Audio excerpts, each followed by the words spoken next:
जावेद अख्तर साहब ने कहा कि आमिर खान को तो बिल्कुल तकलीफ नहीं होनी चाहिए।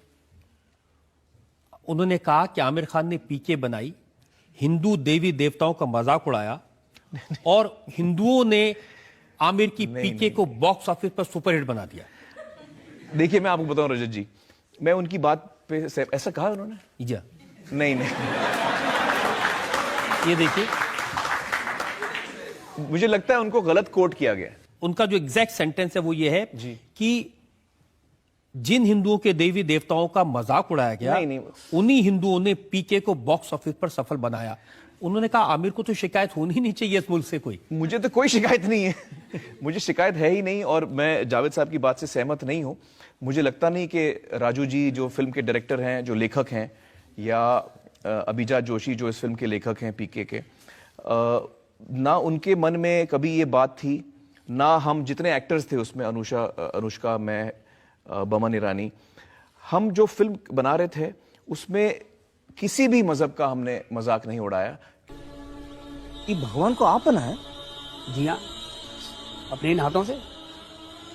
आप भगवान को बनाया कि भगवान आपको? भैया भगवान ने हम सबको बनाया है, हमने तो सिर्फ इनकी मूर्तियां बनाई हैं।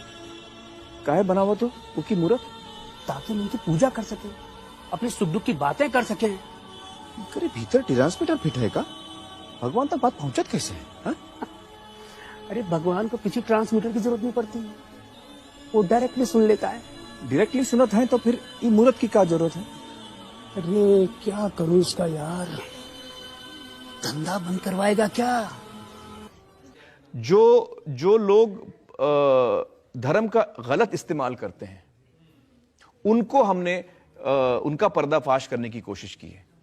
और एक ही चीज उस फिल्म ने कही है कि ऊपर वाले के साथ आपका जो कनेक्शन है वो डायरेक्ट है। मंदिरों में चढ़ावा तब आता है जब आप उस मंदिर की मूर्ति को परमात्मा होने का दर्जा दे देते हैं, क्योंकि लोग समझते हैं कि साक्षात परब्रह्म परमात्मा इस मूर्ति में विराजमान है जी। वो अपनी उनकी श्रद्धा का एक तरह से दोहन होता है, और वो बेचारे भोले भाले लोग वहां पर चढ़ावा चढ़ाते हैं, मनौती बनाते हैं, और यहां आकर के परमात्मा की तुम पूजा करोगे, तुम्हारे मनोरथ पूरे होंगे, तुम एक दुकान खोल लेते हो।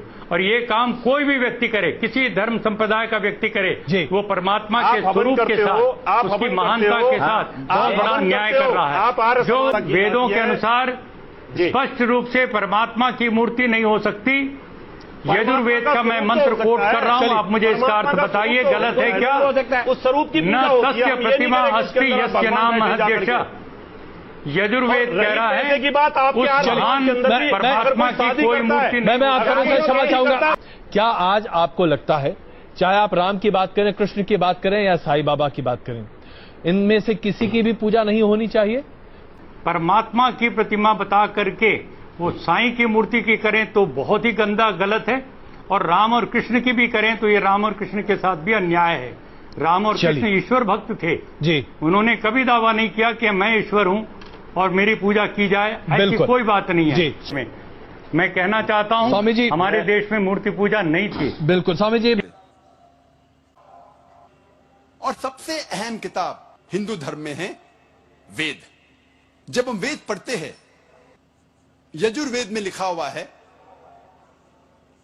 पाठ नंबर 32 मंत्र नंबर 3 में, न तस्य प्रतिमा अस्ति, उस भगवान, उस खुदा की कोई भी प्रतिमा नहीं है, कोई भी बुत नहीं है, कोई भी स्टैच्यू नहीं है, स्कल्पचर नहीं है, फोटोग्राफ नहीं है, पेंटिंग नहीं है।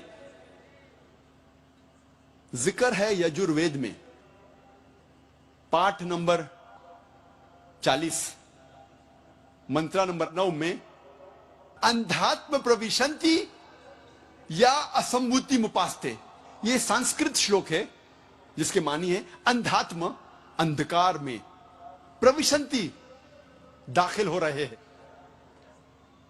जो लोग असंभूति की पूजा करते, असंभूति की माने नेचुरल थिंग्स, कुदरती चीजें, हवा, पानी, आग। यजुर्वेद में लिखा हुआ है अंधकार में दाखिल हो रहे हैं वो लोग जो कुदरती चीजों की इबादत करते हैं, पूछते हैं, जैसे कि हवा, पानी, आग।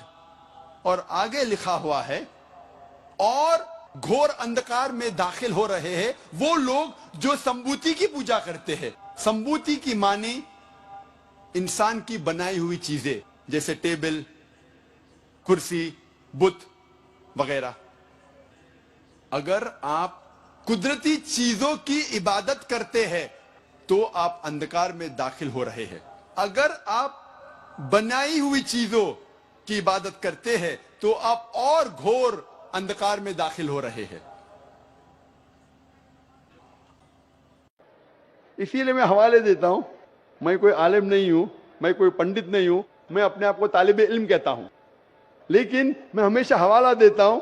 तो किसी को भी शक है, किसी को भी शुबा है, तो घर पे जाके चेक कर सकता है, या इंटरनेट पे जाइए, आप टाइप करो, वेद भी इंटरनेट के ऊपर है, कुरान भी इंटरनेट के ऊपर है, टाइप करो, रेफरेंस टाइप करो, आपको हवाला मिल जाएगा।